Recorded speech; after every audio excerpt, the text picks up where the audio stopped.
그래서 땅으로만 줄 때 환지란 말을 쓰고 같은 용어예요. 행정법적으로.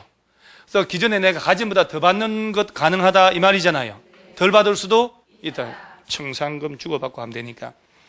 그 다음에 너무 좁은 토지 건축물이 있다든가 정비구역 지정으로 분할된 토지 취득한 자가 있으면 현금 청산도 가능하단.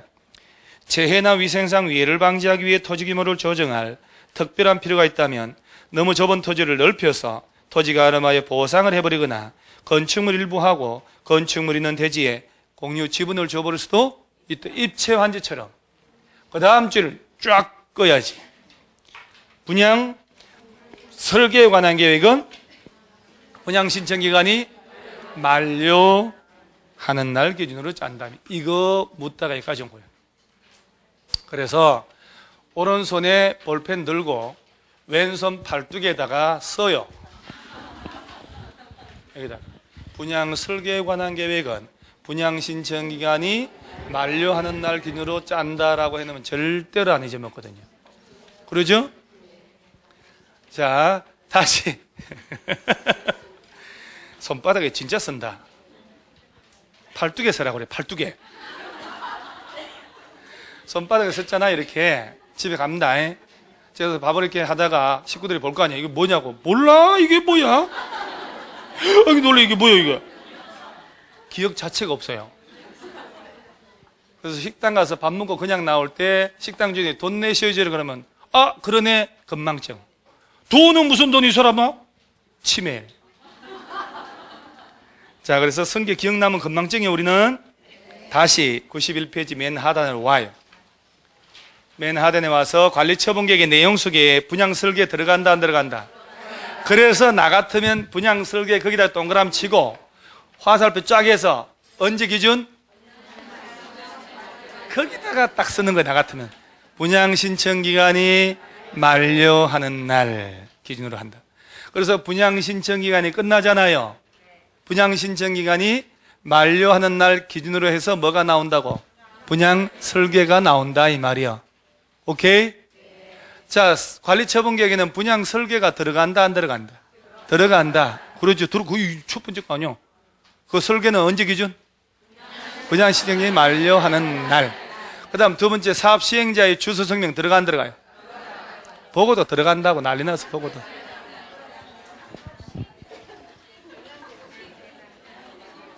거기 제가 원고 잘못 썼어요? 2번이 뭐라고 돼요? 사업 시행자의 주소 성명이요?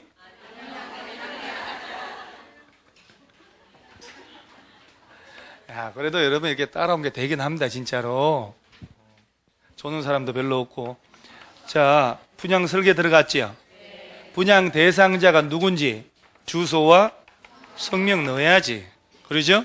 그 다음, 얘네가 나중에 분양 예정 대지 건축물에 뭐라고 해야 될까? 나중에 받을 거니까 추산액이지. 분양 예정 대지 건축물의 추산액이라고요. 나중에 받는 거니까. 그러면 지금 현재 가지고 있는 땅 건물 명세라고 해야 되겠지. 종전 토지 건축물에 명세를 뽑고 그 다음에 가격을 넣어 안 넣어? 이 가격 넣을 때 이건 언제 기준?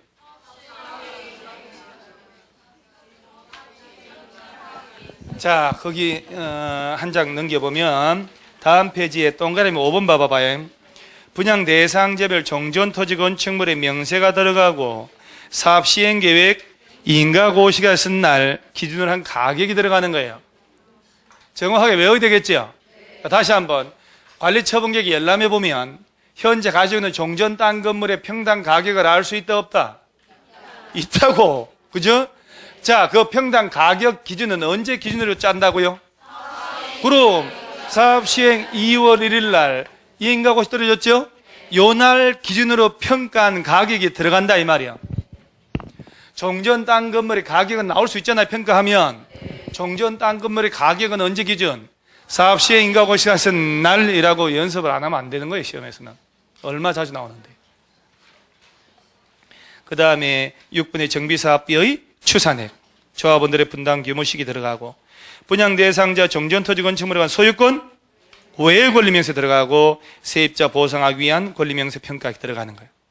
그리고 9번의 맨 끝에 기존 건축물 철거 예정 시기도 알 수 있다 없다? 있다. 자, 칠판을 보세요. 관리 처분 계획을 우리 동네 재개발한다 재건축한다 해서 봤더니 열람해 봤더니 현재 땅 건물 밀고 이렇게 새로 짓겠다 설계가 나온단 말이에요. 그죠? 분양 대상자가 누군지 주소 성명 알 수 있어 없어요? 그러지. 그러죠? 야네들이 공사 끝나서 나중에 분양 예정 대지 건축물에 추산이 들어가는 거예요. 현재 가지고 있는 땅 건물의 명세, 용도, 지목 등등. 그리고 현재 가지고 있는 땅 건물의 가격도 넣어야지. 이때 가격 평가 기준일이 언제? 그렇죠. 분양 설계는 언제 기준? 분양 신청 기간이 만료됐나요? 그러고 난 다음에 다시 수업을 듣고 하면 훨씬 편하단 말이에요. 그래서 그런 시기를 좀 정확하게 알아놔야 됩니다. 그 다음에 전체 정비사업비에 추산액도 들어간다 안 들어간다? 들어가죠. 자, 정비구역에 땅 건물의 소유자 외에 저당권, 전세권자 등이 있을 수 있지요. 걔들 보호해야지. 권리명세 들어가야지. 자, 세입자들 그냥 쫓아낼까요? 보상해야 되겠지. 그러니까 세입자 보상하기 위한 각종 평가를 다 해야 되는 거예요. 자, 그래서 결론은 이렇게 되는 거예요. 관리 처분 계획 딱 하는 순간 분양 설계가 제일 먼저 나온다. 그 다음 여러분 조합원 중에 분양 신청했잖아요. 분양 신청한 여러분들의 주소 성명 들어가는 거예요. 분양 신청 안 한 사람들은요, 들어갈까? 안 들어가죠. 손실보상 하겠지. 90일 내. 언제부터? 관리처분 다 수립해서 인가고시 떨어진 다음 날부터. 자, 그러면 조합원 여러분들의 주소 성명. 여러분들이 2년 뒤에 분양 예정 대지 건축물의 추산액 대충 얼마짜리. 여러분들이 지금 가지고 있는 땅 건물의 명세라고 하는 거예요. 지금 가지고 있는 땅 건물. 지금 가지고 있는 땅 건물의 그 평당 가격 기준일은 사업 시행 계획 인가고시가 있습니다. 그래서 분양 대상자가 누구냐? 그러죠? 그 사람들이 분양 예정 대지 건축물의 추산액, 지금 가지고 있는 땅 건물의 명세와 가격, 그 다음 전체 비용이 얼마쯤 들지, 나중에 조합원들의 분담 규모, 분담 시기는 언제쯤 되는지, 소유자 외 권리자가 있다면 그 자들은 누군지, 세입자가 누군지 이렇게 외우는 거예요. 그러죠? 그래서 관리처분계획 내용이 5번을 떠들더라도 외워질 때 나머지 부차적인 게 같이 연결돼 버리는 거예요. 자, 이럴 때 한 사람이 여러 개 가지고 있다 몇 개 준다고? 하나를 여러 놈이 가져도 하나. 그런데 가진 수만큼 주는 경우도 있어 없어요? 과밀억제권역에 속하지 않는 재개발, 재건축. 여러 개 주는 것은 재개발, 재건축. 여러분 이거 아셔야 돼요. 이 재개발 있죠, 이거 공익사업이에요. 그래서 재개발을 위해 할 때는 수용이 돼. 재건축 수용 안 돼요. 공익사업 아니거든. 사적 개발이에요. 이 재건축은 천재지변으로 할 때만 수용권 행사하는 거예요. 동의 안 하니까. 재개발은 처음부터 들어가요. 얘들 두 놈이. 이건 기본이고 수용 들어가잖아요. 그러니까 재개발은 공익사업이고 재건축은 공익사업이 아니에요. 자, 이때 과밀억제권역에 속하지 않는 저 지방의 재건축은 가진 수만큼 줄 수 있다. 단 여기도 투기, 과열지구나 조정, 대상 지역에서는 하나만. 근로자 숙소, 기숙사 용도로 국가나 지자체, LH공사 등에 줄 때도 가진 수만큼. 자, 여기서 딱 뒤집어서 과밀억제권역에 속하는 재건축은 최대 몇 개까지? 3개까지. 단 여기도 투기과열지구 조정 대상 지역이면 하나. 자, 다시 결론 낼게요. 재건축을 할 때는 과밀억제권역이 아닌 곳에서는 가진 수만큼 줄 수 있어 없어요? 있다고. 과밀억제권역이라면 몇 개까지? 자, 전부 다 투기과열지구면 하나만. 물. 자, 그 다음 재개발이든 재건축이든, 그럼 내가 집이 여러 채 있다, 비싼 거 있다, 면적이 엄청 큰 거 있다, 무조건 현금 청산 받아야 될까? 아니다. 원한다면 내가 가진 전용 면적 가격 범위에서 60제곱미터 이하 하나 더 받을 수 있고, 그는 몇 년간 못 팔고? 3년간 못 판다. 상속은 괜찮지만. 그래서 어딜 보냐면은 오른쪽 93페이지에 위에 박스에 가나다 있지요. 그 가나다가 바로 여러 개 가진 것만큼 받을 수 있는 것 중에 가번에 과밀억제권역에 속하지 않는 재건축 사업의 토지 등의 소유자는 여러 개 줄 수 있다. 단 투기과열지구 조정대상지역은 하나만. 근로자 숙소, 기숙사 용도를 가지고 있거나 국가, 지자체, LH 공사 등에 줄 때도 여러 개 줄 수 있고, 리얼 과밀억제권역에 위치한 재건축 사업이란 말 나오죠? 얘는 과밀억제권역이지? 그러면 토지 등 소유자가 소유한 주택수 범위에서 몇 주택까지? 세 주택까지. 그러나 투기과열지구 조정대상지역이면 역시 하나만. 그리고 동그라미 디귿으로 가면 사업시행계획 인가고시가 쓴 날에 따른 가격 범위에서, 자, 내가 가진 집 가격이 이만큼 한다. 그 가격은 언제 기준? 사업시행계획 인가고시가 쓴 날 기준으로 한 가격 범위 또는 정전주택의 전용면적 범위에서 2주택 공급할 수 있고, 이 중에 1주택은 전용면적 60 이하로 공급을 한다. 단 60 이하로 공급하는 1주택은 이전고시의 다음 날부터 몇 년? 지나기 전에 전매할 수 없다. 상속은 괜찮다. 그러죠? 자, 여기서 보세요. 재개발의 관리처분은 재개발이요, 지상권자에 관한 분양을 포함한다, 제외한다?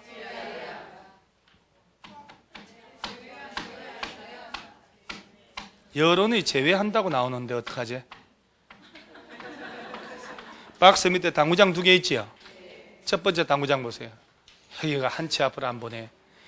재개발의 관리 처분은 정비구역에 토지 등 소유자에게 분양할 것 가로치고 누구 제외하고? 잠깐만, 이제 다 왔어요. 이제 진짜로. 자, 재개발을 할 때, 자, 모두의 첫 시간에 있지요? 이 사업을 할 때 토지 등 소유자냐 아니냐의 개념이 아니에요. 지금은 아까 이 두 놈은 토지 등 소유자 속에 지상권자 들어가 안 들어가요? 야는 표현할 필요 없다고 그랬잖아요. 그런데 지금은 다 끝나서 분양 대상자 선정하는 거예요. 법이 뭐라고 되냐면 재개발의 분양 대상자는 정비구역의 토지 등 소유자로 한다, 가로치고 지상권자에 관한 분양은 제외한다, 이렇게 되어 있다고. 재개발은 지상권자는 분양 대상으로 들어간다, 안 들어간다? 안 들어가요. 안 들어가요.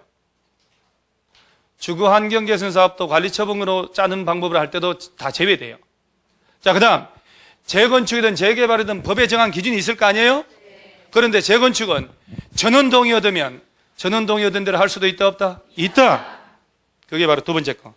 재건축 사업의 경우에 관리처분은 조합은 전원동의 받아 그 기준 따로 정하면 그에 따른다. 그 다음에 여러분요, 밑에 관리처분 인가고시의 효과 있지요? 객관식을 낼 때 다음 중 관리처분 인가고시의 효과로서 틀린 거 골라봐라. 그럼 여기서 생각해야 돼. 여기서 이걸 묻는 거, 이거 그죠? 이거잖아요. 이거 여기서부터. 그러면 박스에 사용수익 제한 맞나요? 봐봐봐. 여기서부터 사용수익 할 수 있다, 없다? 없다. 그럼 여기 들어가는 거요? 아, 오른쪽은 보나만 하지. 자, 관리처분 인가고시가 있은 날부터 언제까지 사용수익 하지 말라고? 이전고시가 있는 날까지. 사업시행자 동의에 두면 사용할 수 있어, 없어요? 있지. 둘째, 지상권 등의 계약이 해지 나오죠? 봐봐봐요. 우리가 아까 그 얘기를 먼저 나왔지만 사용수익 하지 말라고 하는 거잖아요, 지금. 사용수익 하지 말라고 그러니까 그 땅을 빌려 쓰던 지상권, 전세권자 있을 수 있지. 계약기간 남았죠? 그런데 사용수익 하지 말아요. 그러니까 계약을 해지하고 보증금 돌리도 보상해달라 할 수 있어, 없어요? 그게 바로 관리처분 인가 효과예요. 민법 등의 적용 배제, 이것도 가끔 나오잖아요. 여러분, 관리처분 인가고시 떨어지면 민법 280조, 81조 등등 주임법, 상임법 얘들 적용, 4조, 9조 적용한다고 안 한다고? 관리처분 인가 떨어지고 난 다음부터 적용 안 하는 거예요. 그러니까 너네 집에 세대로 살지 말라고 보호 못하니까 그 얘기예요. 그래서 관리처분계 인가를 받은 경우라고 돼 있잖아요. 그러죠? 자, 철거도 언제부터 한다고? 관리처분 인가 받고 하죠. 폐공과 밀집 등으로 범죄 발생에 우려가 있다고. 그러면 건축물 등의 소유자의 동의 받고 안 받고? 시장 운수 등의 허가는? 받고. 동의 동그라미, 허가 동그라미. 그러죠? 미리 철거할 수도 있다. 이제 그런 것들이 보여야 되는 거예요. 그런 것들이 객관식에서 한 장 딱 넘겨봤더니 준공인가 등 나오죠, 이제. 자, 여러분, 자, 보세요. 제 얘기대로. 시장, 군수 등이 아닌 시행자가 공사 완료되면 시장, 군수 등에게 준공인가. 그러면 준공인가 처리하기 위한 검사할 텐데 시장군수 등은 전문기관에 의뢰를 할 수 있다 없다? 있다. 시장군수 등이 직접 시행할 때는 준공인가 받고 안 받고? 공사 완료 공고만 하면 된다고 그랬잖아요. 자, LH공사가 시행자면 준공인가를 시장군수 등에게 따로 받을까 안 받을까요? 자체적으로 처리한 걸 통보하면 된다고 그랬지요. 따로 받을 필요가 없다는 거예요. 준공인가진의 사용 허가도 할 수 있고요. 그 박스 칸 둘 넷 여섯 번째 마지막 칸 보세요. 정비구역의 지정은 준공인가고시가 있은 날, 관리처분계획 수립할 때는 이전고시가 있을 때 말한다고 그랬잖아요. 이전고시가 있을 날의 다음 날에 해제된 것으로 본다. 이때 해제는 조합의 존속에 영향을 끼치지 않는다. 정비구역이 공사 끝나면 풀리잖아요. 풀린다 해서 기존 조합이 활라당 없어져야 돼요? 그러면 정산을 다 하고 조합 해산 절차를 나중에 거쳐야 된다니까요. 그런데 아까 첫 시간에 정비구역 지정하고 난 다음에 보세요. 예정지 정비구역이잖아요. 예정지 지정하고 몇 년 내 구역 지정 신청 안 하면 예정지 풀어버려요. 3년. 자, 구역 지정했죠? 그럼 2년 뭐 나왔잖아, 아까. 왜 조합 추진인을 안 만드냐고. 왜 조합 설립 안 하냐고. 왜 시행인가 신청 안 하냐고. 하면 풀어버리거든. 그래서 풀 때는 조합 자체가 없어져 버린단 말이에요. 구역이 의미가 없으니까. 공사 완료돼서 풀 때는 조합이 공사했겠지. 정산을 다 해야 된다니까. 그래서 구역이 풀린다 하더라도 조합은 자체가 존속에는 영향이 전혀 없다는 거 알아놓으셔요. 이게 작년 시험에도 나온 거예요. 자, 그 다음에 이전고시 그쪽을 한번 볼게요. 05. 사업 시행자는 준공인가. 그 다음 공사 완료 고시 떨어졌죠? 그리고 자, 거기 준공인가 동그라미 하세요. 그 전에 준공검사 다 했단 말이에요.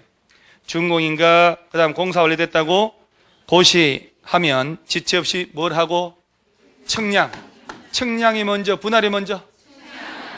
당연하죠. 청량을 해서 토지 분할하고 난 다음에 관리처분이 정한 사항을 분양받을 자에게 통지하고 소유권의 이전. 자, 그 다음에 이전고시 후 보고 및 권리 취득이란 말 나오죠. 사업 시행자는 대지 건축물 소유권 이전하는 때는 그 내용을 해당 지자체 공보에다가 뭐 하라고? 고시하고 시장군수 등에게 보고하라. 이 경우 대지 건축물 분양받을 자는 고시가 있은 날에 다음 날부터 대지 건축물 소유권 취득한다 할 때 내 명의로 등기하고 안 하고? 등기 안 해도 나을 것이다. 팔아먹으려면 등기해야 되겠지. 그러면 등기 신청은 누가 할까요? 사업 시행자가 일괄로 촉탁 신청하겠지요. 자, 지체 없이 할까요? 아까 환지 등기 있었죠? 걔도 지체 없이 하죠.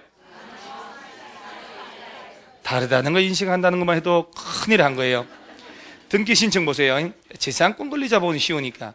사업 시행자는 이전 고시가 있을 때는 지체 없이 등기소 촉탁 신청하고, 아까 환지 등기 있죠? 그러면 공사 다 끝났잖아요. 14일 내 등기 촉탁 신청. 재개발 재건축은 지체 없이, 환지 등기는 14일 내 등기 촉탁 신청하고, 타등기 제한 같은 것들은 특별할 게 없고, 오른쪽에, 아니, 밑이요? 오른쪽이요. 밑이. 청산금 나오죠? 똑같은데, 도시개발하고, 소멸시효 몇 년? 언제부터 5년?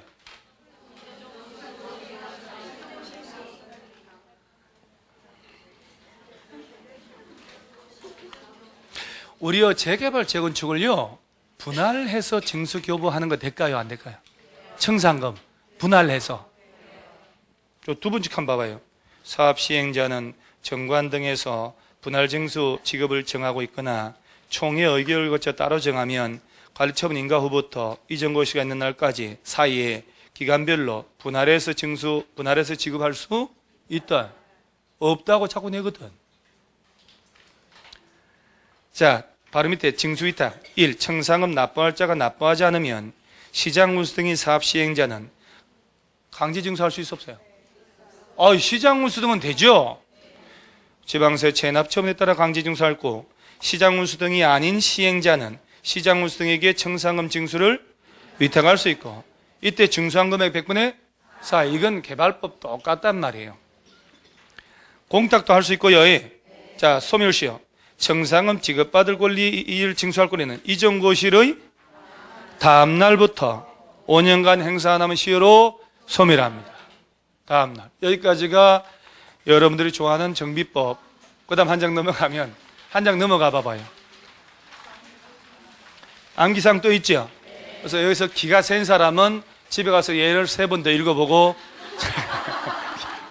기가 센 사람들은.